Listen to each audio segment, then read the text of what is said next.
Hello everyone, welcome to my channel. আজকে অনেক দিন পরে অফিসে যাচ্ছি। আমি থাকি হচ্ছে কিচেনার অন্টারিওতে অ্যান্ড আমার অফিস হচ্ছে ডাউনটাউন টরন্টো। তো এখানে কোনো একটা ফাংশন হচ্ছে, আমার অফিসে একটা মলের থ্রু দিয়ে যেতে হয় অ্যান্ড কোনো একটা দোকানের উদ্বোধন, এবং সেখানে অনেক অনেক নতুন লোকের ভিড়।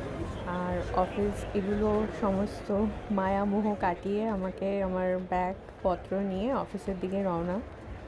আর এই রোডটা ধরে এখানে একটা ড্যানিশ বেকারি আছে, খুব ভালো বেকারি আইটেম পাওয়া যায়। এখান থেকে গিয়ে আমাদের আই কার্ড দিয়ে আমাদের সিলেক্ট করতে হয় কোন ফ্লোরে যেতে হবে, এবং এলিভেটর নিয়ে এই এলিভেটরে করে যাওয়া। তারপরে ব্যাকের সময় এটা আমাদের গো ট্রেন, আর গো ট্রেনে বসে রয়েছি। আমার ট্রেনের জন্য এখানে টিভি মনিটরে দেখায় কোন ট্রেনে হচ্ছে গিয়ে যেতে হবে। আর এলিভেটর